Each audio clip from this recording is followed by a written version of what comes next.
अस्सलाम वालेकुम, कैसे हैं दोस्तों।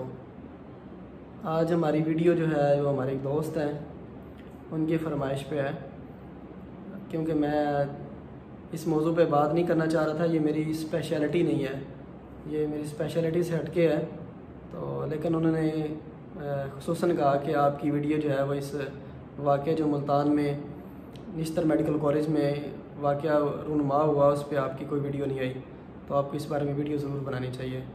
तो मैंने उनसे थोड़ा सा वक्त मांगा कि मुझे 1-2 दिन का वक्त दें ताकि मैं अपने तौर पे थोड़ी सी तहकीक कर सकूं, इस बारे में डाटा इकट्ठा कर सकूं और फिर उसको आपके साथ शेयर करते हैं। दरअसल जो मुल्तान में वाक़या हुआ है उसका थोड़ा सा पहले पस मंज़र जान लेते हैं कि मेडिकल एजुकेशन होती क्या है और इसमें सीखने का अमल कैसे होता है। जब बच्चा फ़र्स्ट ईयर MBBS में एडमिशन लेता है, चाहे वो पाकिस्तान में नहीं दुनिया में किसी भी मेडिकल कॉलेज में, तो उसके बेसिक सब्जेक्ट्स होते हैं फ़र्स्ट ईयर और सेकंड ईयर में एनाटमी, बायोकेमिस्ट्री और फिजियोलॉजी। ये फ़र्स्ट ईयर और सेकंड ईयर दोनों में है, हाफ़ पोर्शन फ़र्स्ट ईयर में और हाफ़ पोर्शन सेकंड ईयर में। उसके बाद थर्ड ईयर से उनका क्लिनिकल स्टार्ट हो जाता है, यानी क्लिनिकल सब्जेक्ट्स होते हैं। ये बेसिक सब्जेक्ट्स हैं। इसमें जो सब्जेक्ट एनाटमी है इसको आपको समझाने की कोशिश करूँगा कि ये बुनियादी तौर पर इंसानी साख्त है, ह्यूमन स्ट्रक्चर से मुतल्लिक़ हम इसमें पढ़ते हैं। अब ह्यूमन स्ट्रक्चर्स को पढ़ने के लिए जो हम टूल इस्तेमाल करते हैं वो ह्यूमन ही है, यानी हम इंसान को ही बतौर अपना उस्ताद मानते हुए वो जो कडावर होता है, जो डेड बॉडी है, उस पे हमें पढ़ाया जाता है, सिखाया जाता है। कुछ मेडिकल कॉलेजेस में कडावर पे पढ़ाया जाता है, उसको हम डायसेक्शन कहते हैं। डायसेक्शन से मुराद ये है कि चीर फाड़ करना या अज़ा को जो है ना काटना और मखसूस अज़ा को निकालना और उनसे मुतल्लक़ पढ़ना। ये पूरी दुनिया के अंदर एक एनाटमी को सीखने का, एनाटमी को स्टूडेंट्स को पढ़ने का, पढ़ाने का ये तरीका राइज है। निश्तर मेडिकल कॉलेज के अंदर जो वाक़या हुआ उसमें भी बिल्कुल इसी नौइयत का हुआ, क्योंकि निश्तर जनूबी पंजाब के बड़े अस्पतालों में से एक है। तो वहाँ पे भी लावारस लाशें पुलिस को अगर कहीं से मिलती हैं या किसी तरह से भी जो उनके पास लावारस लाशें पहुँचती हैं वो उनका इंतज़ाम करते हैं। उसके लिए एक स्पेशल जो है ना वो शोबा है जिसको हम मार्चरी कहते हैं।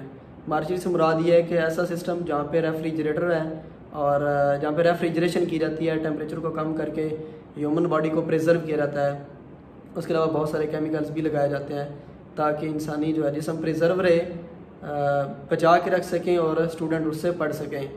अब जो निश्तर में हुआ उसमें यह है कि निश्तर में भी वो जो उनको लावारस लाशें मिलती हैं वो सारी एक नौइयत की नहीं होती। कुछ जो है अगर कोई एक्सीडेंट की हुई है, किसी की एक्सीडेंट की वजह से डेथ हुई है, तो उन्होंने उसको देखना है कि क्या वो डायसेक्शन हॉल में लेके जाने के काबिल है या नहीं, मार्चरी में रखने के काबिल है या नहीं। जो इस तरह की हों तो उनको तो फिर डायसेक्शन हॉल में और मार्चरी में रख लेते हैं ताकि बच्चों को पढ़ाया जा सके। लेकिन जो इस काबिल नहीं होती जो डायसेक्शन के, तो फिर उनकी वो बोन्स निकाल लेते हैं।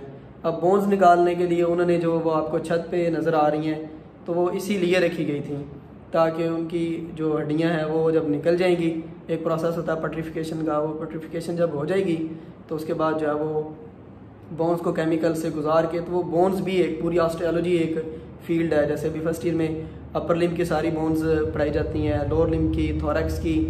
तो इसी तरह सेकेंड ईयर में भी जो आपका हेड एंड नेक है, आपका न्यूरो एनाटमी है, ये सारी चीज़ें एनाटमी हमने इंसान पे ही पढ़नी है। ये वो बैकग्राउंड है जो निश्तर में हुआ। अब इसमें एक जब हम कडावर पे पढ़ रहे होते हैं तो उससे पहले एक कडावरिक ओथ भी होता है। कडावरिक ओथ क्या है कि हम हलफ उठा रहे हैं और उसको तकद्दुस के तौर पे मान रहे हैं कि चाहे नोइंगली या अननोइंगली इस इंसान ने ख़ुद को हमारे सामने पेश किया है और ये हमारा टीचर है। हम इसका शुक्रिया अदा करते हैं कि इसने हमें सीखने का मौका फ़राहम किया ताकि हम दूसरे इंसानों की जान बचा सकें, अपना इससे इल्म हासिल कर सकें। हम उसका शुक्रिया अदा करते हैं और उसको बतौर इंसान ही ट्रीट किया जाता है और उसके तकद्दुस का ख्याल रखा जाता है।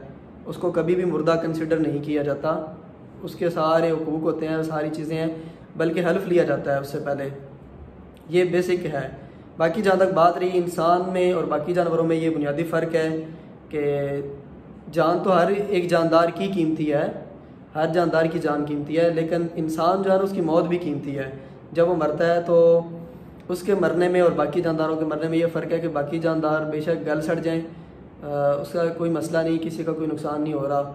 लेकिन इंसान जो है उसको अल्लाह ने ये इज़्ज़त बख्शी है कि उसको हम दफनाते हैं, उसका नमाज जनाजा होता है, सारी तदफीन के मराइल एक पूरे प्रोटोकॉल के साथ, जैसे वो दुनिया में आता है तो खुशी मनाई जाती है, इस तरह जब उसकी तदफीन भी जो पूरे इंसानी प्रोटोकॉल के साथ की जाती है, उसको मट्टी का सबूत किया जाता है, या बाकी मज़ाहिब के भी जो जो उनके अकायद हैं उसके मुताबिक वो उसको दफनाते हैं। अब इसमें जो 3-4 महकमे हैं जो इस काम को करते हैं, मसलन लावारिस लाशें आती हैं, उनको जो दफनाने का मामला है या जो भी ये प्रोसेस है, इसमें निश्तर मेडिकल कॉलेज की इंतज़ामिया, जिसमें उनकी हेड ऑफ डिपार्टमेंट जो है वो मरियम अशरफ साहिबा हैं, उसके अलावा उनके वीसी हैं राना अल्ताफ़ साहब, तो उन्होंने भी इस बारे में क्लैरिफाई किया है कि ये बिल्कुल मामला उसी नौइयत का है जिसमें हम स्टूडेंट्स को पढ़ने के लिए इसको इस्तेमाल करते हैं। वो जो आपको छत पे और बाकी भी जो आपको नज़र आ रही हैं, हम फिर भी उस बारे में यही कहेंगे कि ये इंतज़ामिया की गफलत है।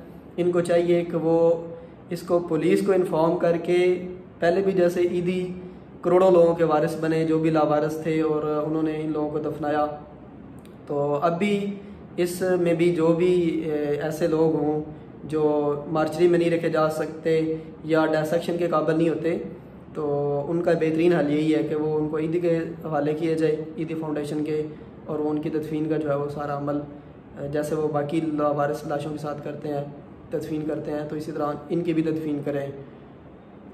मेडिकल पॉइंट ऑफ व्यू से यही था, लेकिन मैं कोई बायस्ड नहीं हूँ। अगर इस बारे में आपके पास कोई मालूमात है तो या आप इस बारे में कुछ ऐड करना चाहें तो आप कमेंट सेक्शन में ज़रूर पूछ सकते हैं। और ये मेरी राय है, आपको मेरी राय से इख्तलाफ का हक़ है। आपका बहुत बहुत शुक्रिया।